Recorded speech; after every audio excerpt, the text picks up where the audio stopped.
పరిమళము నీదేనా నాలో పరవశము నిజమేనా ఒండు మల్లి పువ్వు కన్నా తేలికగు నీ సోకు రెండు కళ్ళు మూసుకున్నా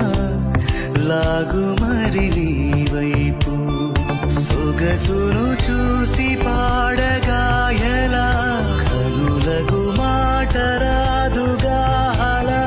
వింతల్లోనూ కొత్త వింత నువ్వేనా ఆ అందం అంటే అచ్చంగాను నువ్వే ఏ చిలిపి